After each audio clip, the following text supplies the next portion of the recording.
เอาพี่น้องเนาะโดยเปิดภาพมาในตอนนี้พี่น้องเลยโอ้เยี่ยมยกโป้ยเลยแปะเยี่ยมก็บัวซับฮะบัวซับบ่พอตำหนึ่งแน่บึดตีคักแน่ยังเดือดเศษเนาะเออบึดแล้วพี่น้องเลยเป็นสลาบึดเนาะจำพ่อบ่แล้วแม่นบ่เนาะ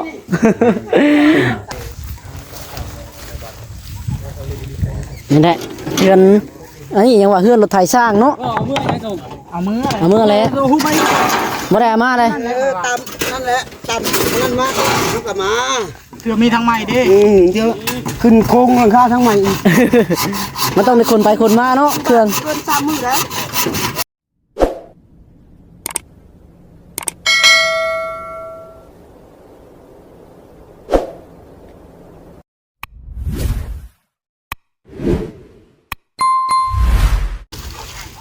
เอาพี่น้องเนาะโดย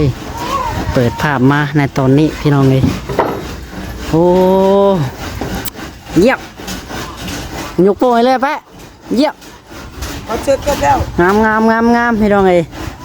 ปาโตอยู่ที่เนาะ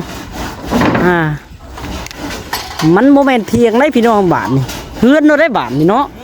โอ้เชื่อเทียงก็โมเมนต์ได้บาทนี่รูหราขนาดเฮือนได้บาทนี่พี่น้องเลยเนาะเป็นเฮือนแล้วเฮือนของทาง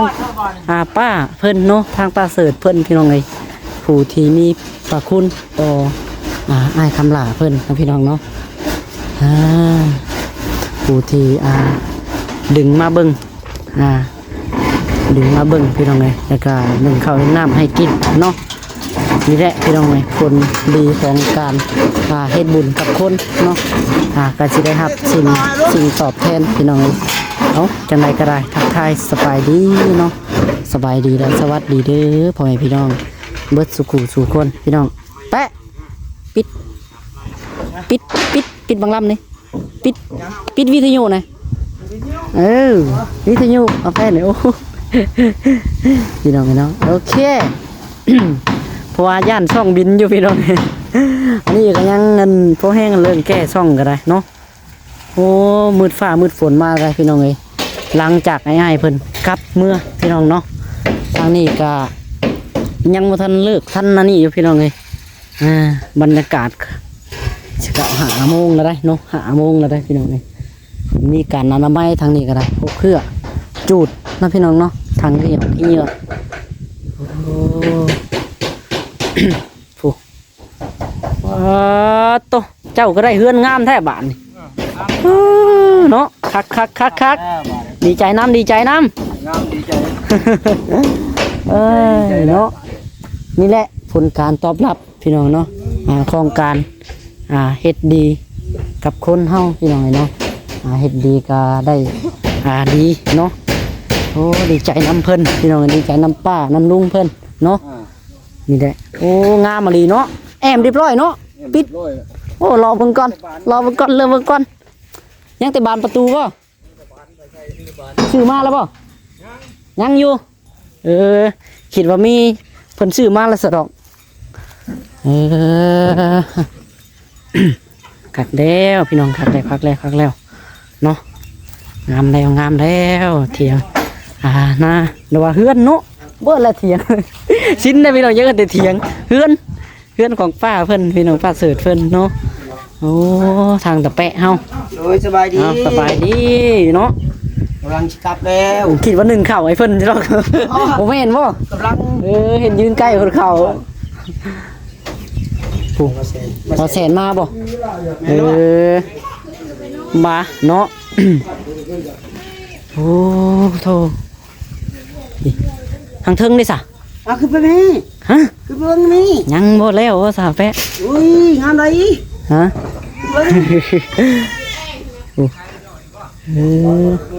ฮะพอแสนเพิ่นมาบ่แปะกำลังเก็บเครื่องด้วยไอ้ขึ้นนี่กันโอเคขึ้นซ้อมก่อนขึ้นจังหน่อยเนาะโอ้เอ็มเรียบร้อยเลย ยังอยู่เอ้าทางนั้นก็ได้แอวอีบาท มาต่อหา หายเลยบาท บอกว่ามา ยัง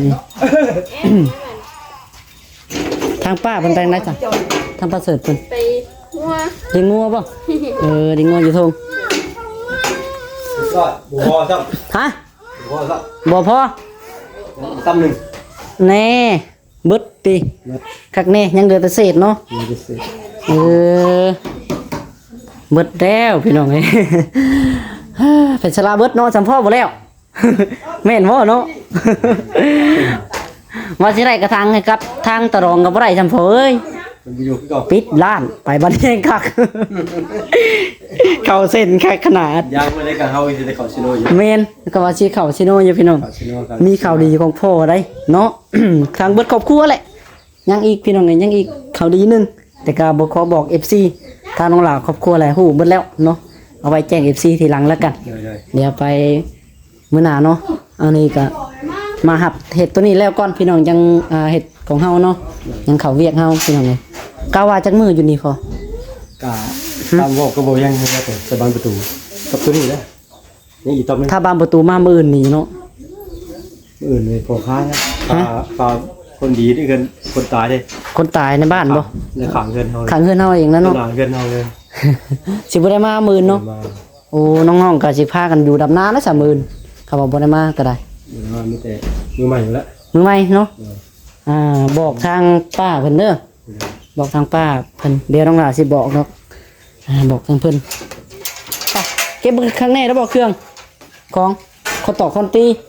เล็กตัดของเพิ่นบ่ ตัดโคกัน มิกของเพิ่น เป็ดโคกัน โอเคเบิดแล้วบอกเครื่องของเดี๋ยว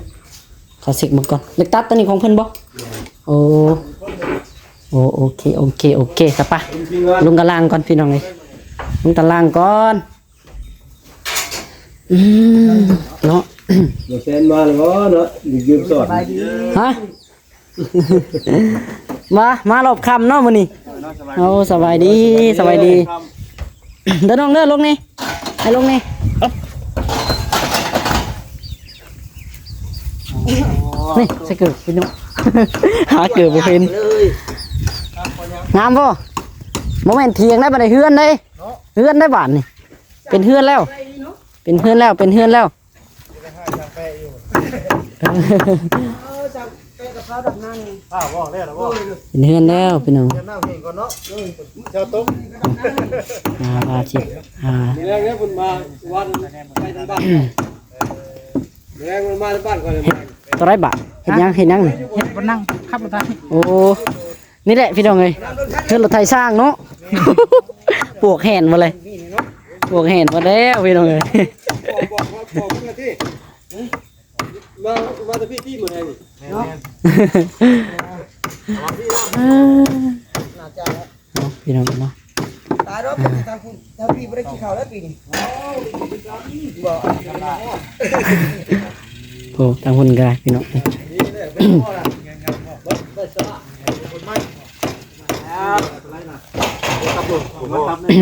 พอดีเบิดของเพิ่นว่าเครื่องเบิดเครื่องไม่สลาเบิด เลยต้องไปจุกก่อนเนาะ โจ๊ะอะไรหมื่นก็สิบ่ได้มาอีกหมื่น ยังใส่ทั้งทวนทั้งกับผม ค่าเวียกเพราะว่ามีคนเสียในบ้าน ประมาณมี3ตับ จะมาอีกบ่ เมียคนตายคนเสียในบ้านต้นหนาเฮือนเลยนะพอดีทั้งพ่อเป็นค่าเวียกบ่ได้มา เลยทั้งอัดทวนพร้อมอัดทวนกันลำบากมีไฟ เอาพี่น้องเอ้ยมาบอกทางเจ้าของเฮือนก่อนเนาะ บ่ได้มาได้หมื่นได้ แต่ว่าไม่เรือไป บ่ได้มาได้หมื่น ไม่มาเบิ่น มีคนเสียในบ้านเด้ต้นหนาเฮือนเลย ทางพ่อเป็นค่าทางงานทีมงานก็สิบ่ได้มาดอกทางกันไปบ่ส่งก็ได้สิพากันดำน้าหมื่น น่าสิเป็นมือฮือแล้วพุ่นอยู่พุ่นบ่แหละพังเบิ่งวางๆก็สิขึ้นมาอยู่ ไปดำน้าเบิ่น ดำนาบ่มีน้ำด้วยมีแล้วเนาะ นี่น้ำบ้าน โอเคจ้ะ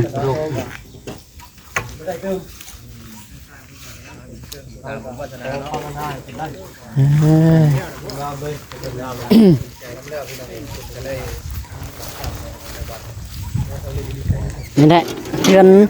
อันนี้ยังว่าเฮือนรถไถสร้างเนาะ เอามือไงส่งเอามือ เอามืออะไร เอาหูไป บ่ได้เอามาเลย ตามนั่นแหละตามนั่นมาลูกกลับมา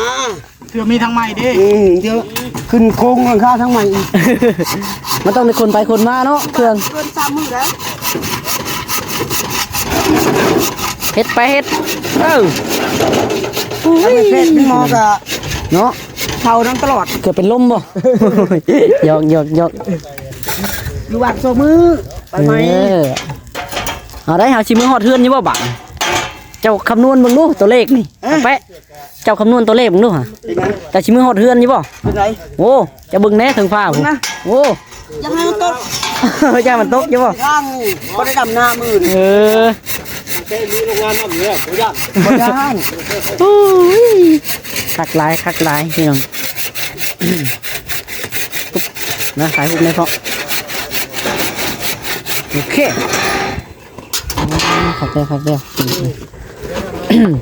เฮือนรถไฟสาว โอ้คือรถไถสร้างอย่าว่าอยู่ ลูกเฮาบ่ รู้เอาไปนั่ง นั่งอยู่นี่เลยพอดีเลย โอ้พอดีแหละเจ้าชิ ลู ลู กข้านรู้แหละ ใครอยู่เบากี่ข้านทะลุลงฝุ่นอยู่ทรงนี่ค่ะ กินมาข้อซ้ำ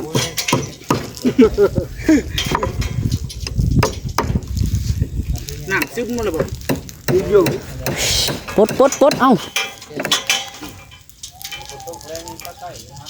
หอดเงินเนาะ ฮะ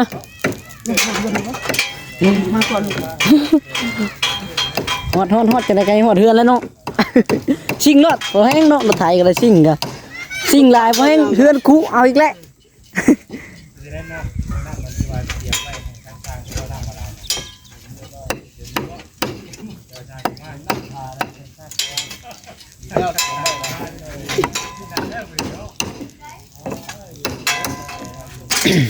เอ้า เงินทำลง เอ้ากลับไปอีกแล้วแป๊ะโอ้โห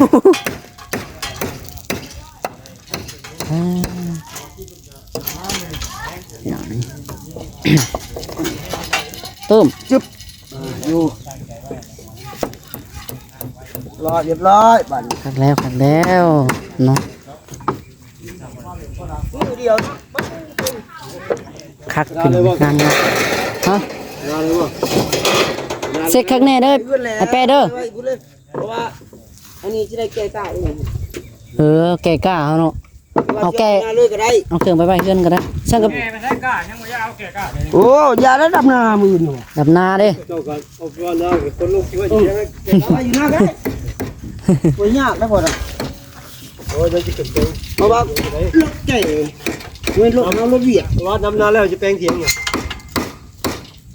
ฝารถนะจับรถนี่จับอยู่นี่บ่เป็นหยังดอกเออ คนตกลิ้นเงินเก่าเดือดคิดเลยเลี้ยงผักเลย โอเคโอ้ยสิเมื่อละได้ จะมาขับนี่ละ คือมาคำแท้มื้อนี้ทางบ่แสนเพิ่นพี่น้อง โอเคจับอยู่บ่เลิศฮะใส่งามโพดเนาะ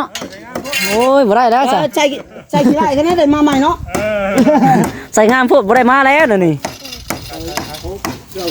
ใช่มาจนเด็ดบุยเลย รอถ่ายใส่เห็นว่าสวรรค์ของหัวแสนจะไม่ได้ใช่เลย เอาสบายดี ใส่ชุดมัน ต้องกับถือมาสำรองมันจะมาแห้งเนาะ โอ้ย ดำนาวะ เพราะมันเรียกเลยก็เลยว่ามางาน คือลีเข่าคุณตกแหงทาง บ้า บ้าน น ฝนตกแห้งไหน บอกเลยวันตกบัดจิตประมาณ โอ้ว่าเลิกไปทางบ้านเจ้าลีเนาะ ตกแห้งนี่แหละ บ่มาทางบ้านทุกคน แค่ตอนนี้ตอนเจ๊ อ๋อ ฝนตกแห้งอีหลี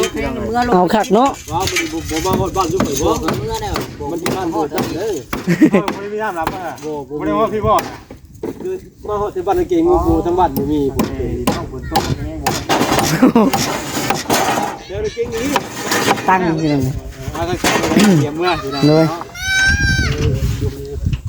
มาคักตั้งก็ คักแล้วไขประตูแปะไขประตูรถ ลงบ่อย่าลงบ่ นี่ ทางนั้นลงรถบ่ได้บ่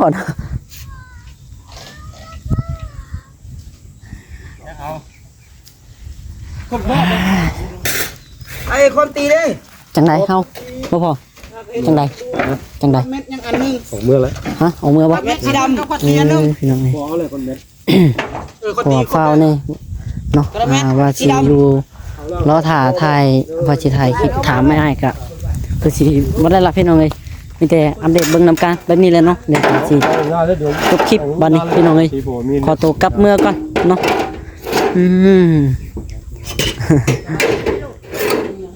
เสร็จมือป้าได้บาทนี่เสร็จมือป้าเราได้บาทนี่เมื่อก่อนฝนจะตกเลยเจ้าเบิ่งเฮือนพุ่นแห้งโหดเฮือนรถ แม่มาใช้เป็นครับบ่แม่ ใส่งานให้มันคุ้มด้วยจ้ะโอ้ กักนะ ลุยเป็นลุย ใส่มันคุ้ม เฮ็ดใหม่นะ บังคับที่ทางนี้ แม่นบ่ ให้มันรู้อยู่หั่นแหละบักกี่ขั้นน่ะโอ้ย ลายจับ กินมาข้อลายบ่โอ้ยยังถึกซะวันนั้นน่ะไปเอ้ย เขาชื่อว่าได้เฮ็ดใหม่แล้ว ให้คนยาวาวคนขี้ขาด นอนเลยเด้อนี่เด้อนอนเลยน่ะ โอ้นอนมันก็เนาะนอนมันก็แปะเจ้า พันเติมได้หมดถึงแม่ เออ 2,000ซื้อใหม่2,000อยู่ดีอ่ะ โอ้ถูกหลักเล็กเมื่อน้ำ ไปซะพี่น้องโอเควันนี้เนาะสำหรับคลิปนี้ก็สิขอตัวไปก่อนจังได๋ก็อยู่ดีมีแฮงเบิดสุขสุขคนพี่น้องก่อนอื่นก็น้องหลาขอขอบคุณขอบใจหลายๆเด้อเนาะทางผู้หลักผู้ใหญ่เพิ่นพี่น้องไอ้เนาะที่สุดช่วยเหลือเนาะบ่ว่าสิเป็นอายคำหลาเพิ่นแล้วก็เถียงของทางป้าเสิร์ชเพิ่นเนาะพี่น้องเนาะจังได๋ก็ขอขอบคุณขอบใจหลายๆเด้อเนาะขอให้ทางผู้หลักผู้ใหญ่เนาะอยู่ดีมีแฮงสุขกายสบายใจเจริญในหน้าที่การงานเด้อเนาะความเจ็บบ่ให้ได้ความไข้บ่ให้มีปรารถนาสิ่งใดก็ขอให้ได้ดังสมพรปรารถนาเด้อสาธุพี่น้องปะสำหรับคลิปนี้เนาะน้องหลาขอตัวไปก่อนพี่น้อง คักแน่นะไปเด้อง่ายหลังนี่พี่น้องเอ้ยคือบอกกี่ข้านตกรถเนาะโอ้ย